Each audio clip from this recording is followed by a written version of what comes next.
Last episode में हमने देखा था कि लूमिंग सर जीतने पर योनो को असुरा का मार्शल आर्ट कंपेनियन बनने को कहती है, मगर असुरा दुविधा में फंस जाता है कि अगर कोई उसकी कंपेनियन बने तो फिर ज्यादा टाइम वो असुरा के साथ ही रहेगी। और अगर इस विषय से असुरा का सीक्रेट पता चल गया या फिर धीरे धीरे उसे असुरा से प्यार हो गया तो फिर ये असुरा के लिए बहुत ही बड़ी प्रॉब्लम हो जाएगी। मगर अभी असुरा सबके सामने ऐसे मिस लूमिंग की बातों को नहीं टाल सकता था, जिस पर योनो असुरा के पास आते हुए कह दे कि मेरे साथ आओ, मुझे अकेले में तुमसे कुछ बात करनी है। और फिर अब थोड़ी दूर जाते हुए कहती है कि जल्दी आओ, वहाँ पे ऐसे पत्थर की तरह खड़े मत रहो। तब असुरा मिस लूमिंग से पूछता है कि क्या करना चाहिए, क्या मुझे जाना चाहिए। जिस पर लूमिंग कह दे कि हाँ जाओ, तो तुम्हारी साथी बनने वाली है, जो भी चीजें हैं आपस में जाके क्लियर कर लो। तब असुरा भी यस कह दे योनो के पास जाने लगता है।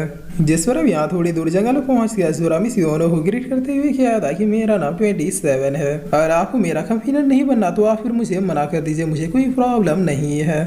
तब योनो कह देगी क्यों नहीं बनना चाहूंगी मैं तुम्हारी कंपेनियन बनूंगी, लेकिन मेरी एक छोटी सी शर्त है।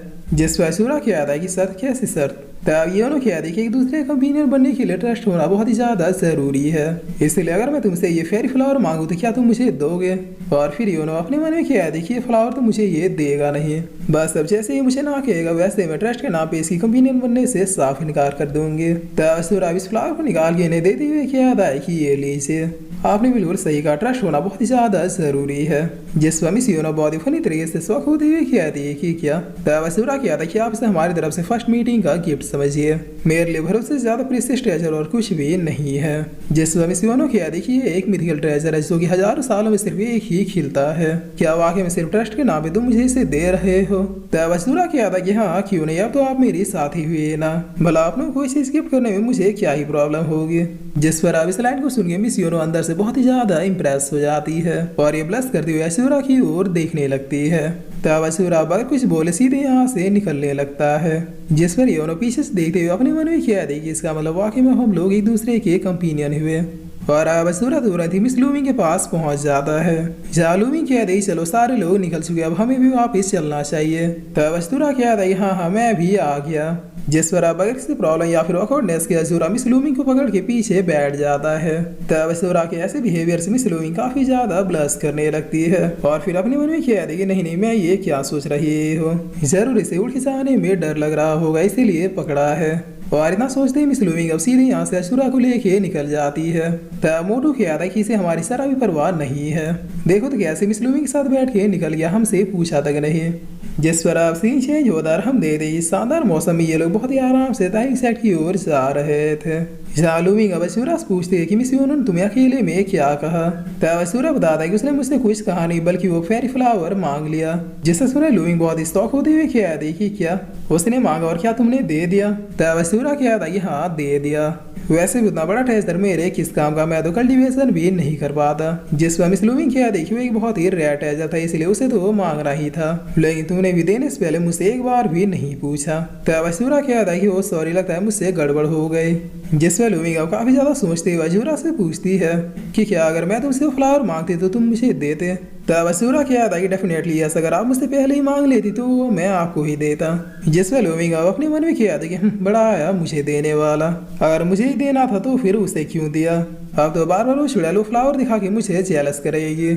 और फिर लूमिंग आई कह दी कि पगली लूमिंग आखिर तुम्हें ये क्या हो रहा है, तुम्ही ने तो उस साल बाद चुड़ैल को 27 का कंपेनियन बनाया, अब खुद तुम इस बात से इतना ज्यादा क्यों चिढ़ रही हो, क्या तुम्हें बुरा लग रहा है कि अब वो लड़की 27 की दोस्त बन जाएगी, कहीं उसने 27 को शादी के लिए प्रपोज कर दिया तो।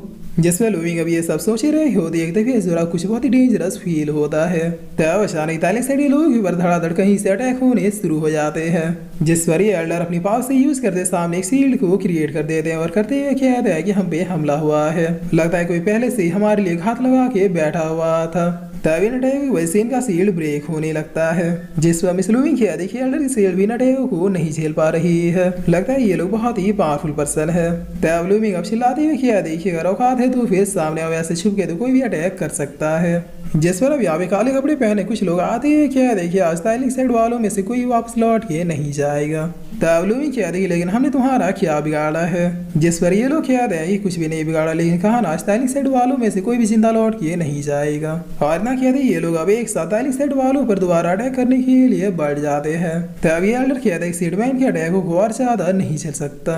जिसमें इनके इतना कहते ये सील ब्रेक हो जाता है और ये लोग चिल्लाते हुए नीचे गिरने लगते हैं। तब नीचे पहुंचते एक बहुत ही जोरदार धमाका होता है और ये लोग किसी स्मोक की वजह से बेहोश होने लगते हैं। जिस पर अब ये आदमी यहाँ पर आते हुए कहता है सारे सेक्टरों के लोगों में इन्हें कैप्चर करना सबसे ज्यादा आसान था। अब तो हमें लाखों में नहीं बल्कि करोड़ों पैसे मिलेंगे। और फिर ये आदमी अपने लोग से कहता है चलो सब लोग बेहोश हो चुके हैं, इन्हें अब जल्दी से बोरी में पैक कर दो। तब इनके ना कहते ये लोग सारे ताली सेट वालों को बोरियों में पैक करने लगते हैं। जिस पर मिस लूमी भी इधर बेहोश होते हुए कहते कि आखिर में इतना ज्यादा वीक फील क्यों कर रहे हो। और इतना कहते ये बेहोश हो जाती है। तब सूरज इधर खुद से आंखों को बंद करके एक्टिंग करते हुए याद आए कि आखिर ये लोग है कौन। इनकी बातों से ऐसा लग रहा है कि ये लोग ये काम पैसों के लिए कर रहे हैं। वेल चलो आगे देखा जाए कि आखिर इन्हें ये कॉन्ट्रैक्ट दिया किसने था। आखिर कौन है जो इस तरह से तालिक सेट को खत्म करना चाहता है। जिस पर अब ये आदमी याद है कि लगभग सारे सेक्टरों के डिसेबल कैप्चर हो चुके हैं। पता नहीं वो पर्सन पूरे ग्रेट रिवर सिटी के सेक्टरों के डिसेबल्स का क्या करेगा। खैर छोड़ो, हमें क्या, हमें तो बस पैसे लेने से मतलब है। और फिर आदमी याद है कि चलो निकलते हैं। तब ये आदमी इन दोनों को भी पैक करते हुए याद आया कि वेट मिनट ये दो लोग बचे हुए हैं। जिस पर अब सारे लोग पैकिंग होते ये लोग इन्हें पीट ढोते यहाँ से लेकर बहुत ही फास्टली कहीं जाने लगते हैं। तब सूरज इधर बोरी के अंदर आंखें खोलते हुए याद आई कि इन्होंने सिर्फ हमें नहीं बल्कि बाकी सेक्टरों के लोगों को भी किडनैप किया है। मतलब इनकी बातों को सुनकर तो ऐसा ही लग रहा है।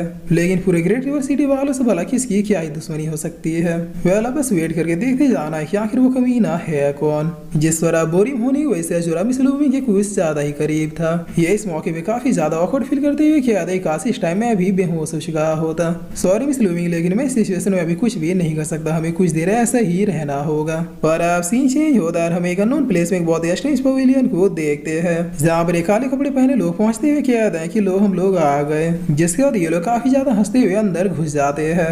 और घुसते हुए एक पर्सन से कहते हैं कि लीजिए सीनियर, आपने जैसा कहा था हमने सबको किडनैप करके यहाँ ले आए हैं। मुझे लगता है एल्डर को भी अब अपना वादा पूरा करना चाहिए। तभी एल्डर अभी लोग कहता है कि वेरी गुड, ताली सेट वाले भी फाइनली आ ही गए। जावे लोग को थर्ड फ्लोर में ले जाके लॉक कर दो और आके अपना इनाम ले लो। तभी आदमी भी यस कहता है। जिस पर भी ये लोग बिल्कुल उसी आदमी के अनुसार ताली सेट वालों को थर्ड फ्लोर में ले आके फेंक देता है। और फेंकते हुए कहता है चलो जैसा कि हमारा प्रोसेस है वैसे इन्हें बाहर निकालो ताकि सीनियर यहाँ आके इन्हें देख पाए। तब एक आदमी अभी कहते हुए एक अगरबत्ती को जला देता है। जिसके स्मोक को सूंघते हुए सूरा कहता है कि ये तो वही स्मोक है जिसकी वजह से शायद ये लोग बेहोश हुए हैं।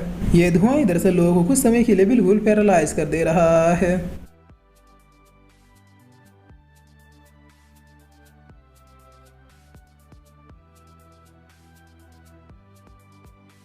और फिर इसी के साथ ये एपिसोड यहीं पे खत्म होता है।